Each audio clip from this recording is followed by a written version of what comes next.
This is the first time ever in 5 years that I've been keeping chickens that circumstantially there's no rooster in my troop. We have an all-female chicken troop. That's gonna change. In about 3 weeks I'm gonna get another rooster. And I'm gonna tell you my 5 reasons why I actually make that choice and believe it's the choice that is most aligned with a truly natural way of raising chickens and producing eggs. Because there's many people who actually don't make that choice, who only keep female chickens as a way to, on the one hand, avoid the concert at 6 a.m. in the morning, and also the idea that by eating eggs you are actually killing unborn baby chicks, embryos, which doesn't happen if the eggs are not fertilized. And also to avoid the potential conflict what to do with male baby chicks that might get born in a natural setting. Doesn't happen that often anymore because many hens don't have a brooding instinct anymore, but it might happen. So, number one, in a setting where there's no rooster and eggs do not get fertilized, in order to renew our chickens, our hens, because all of them eventually get old and die sooner or later from illness, also from predators, we have to rely on producers, usually industrial producers of hens. So most people that get chickens go to shops specialized in producing hens and buy them according to the breed, etc. So these hens, they come from fertilized eggs that usually get incubated artificially. And then the hens and also the roosters, they get raised in cages and in masses on GMO feed. They also usually get their pico cut, so in order to not hurt themselves. So in a way, in that scenario where we don't choose to have a rooster and so avoid natural reproduction, in a way the suffering or the potential suffering and killing gets outsourced. And with it, all the consequences that I just mentioned. There's GMO feed involved, there's mass raising involved, all of kind of things that we would not actually want to exist, but that we also don't change by taking care, let's say, of reproduction ourselves. Number two, I just feel that it's not natural to have a community of only females. Think of humans also. We could just simply outsource men these days. We don't really need them anymore. We can artificially inseminate ourselves and, raise our kids by ourselves. It's kind of a similar thing. But the masculine is important. It does play crucial roles in that. Hello. In that dynamic. And yes, the hens produce eggs also without the rooster, which many people don't know. Actually, they think that you need a rooster for eggs to be produced, which is not true. But also the rooster, it keeps order, it creates a certain structure, it protects the hens. So there's more to him than just fertilizing. It's reducing the masculine to a very important, but a very limited function. Personally, I don't want that.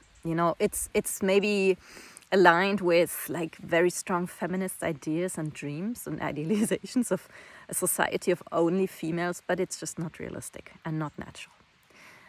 And in such a setting, not only does the masculine lose, but also the feminine, because certain hens still have the impulse, the instinct to brood.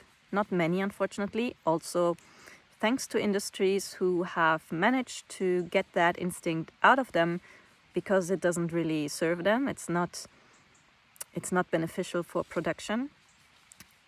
But from time to time you get a hen that actually suddenly gets that hormonal drive to sit on her eggs and to brood. In a natural setting, if the eggs are fertilized, after 21 days that she's been sitting patiently day in and day out on her eggs, baby chicks come out. And she's desiring that experience. She might continue to sit on the eggs if they don't hatch, which might weaken her because she's hardly eating, hardly drinking, hardly moving.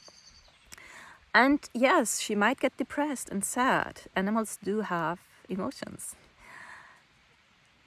And so she also loses because she doesn't get that experience of having babies and raising them. So to feel fulfilled, so to say, as a maternal hen. And this is already reason number 4.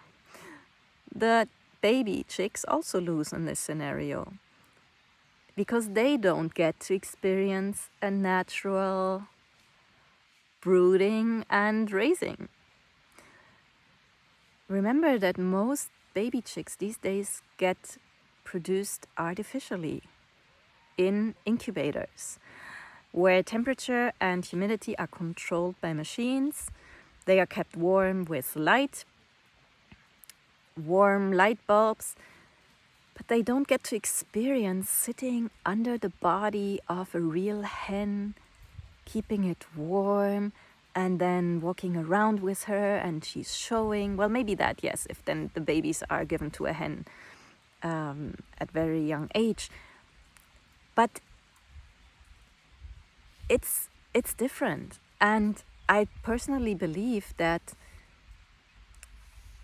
for their soul, it's a loss. Just like it's not the same if human babies are incubated, or maybe that's the wrong way of saying it, but if we, artificially inseminate and don't have that whole natural process. Because as within, as without, as above, so below, it's like the whole thing is contained in the seed.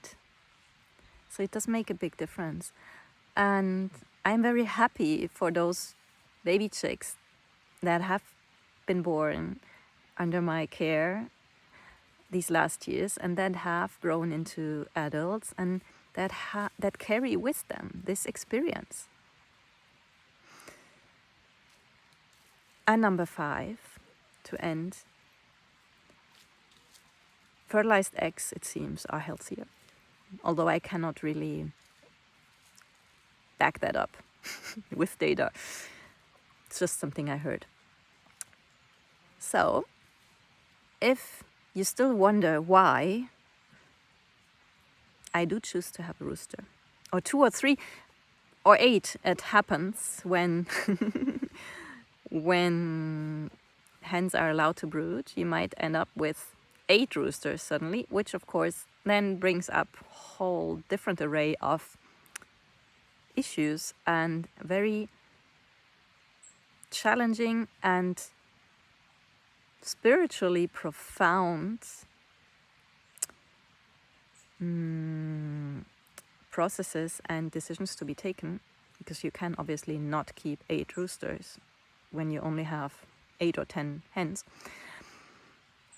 But that is the beautiful gift if we allow truly natural processes.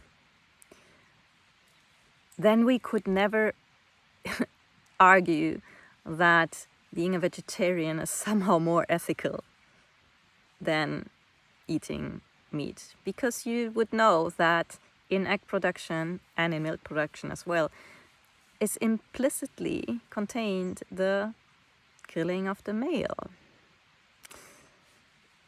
And even if we don't choose to eat eggs or milk, then, implicitly all these animals would never get born and they would never do their important regenerative work, if it's done well, of course, regeneratively. It can also be done degeneratively. But that's a whole other discussion. So for today, I just wanted to give you my 5 reasons why I am defending to have chicken troops with a rooster.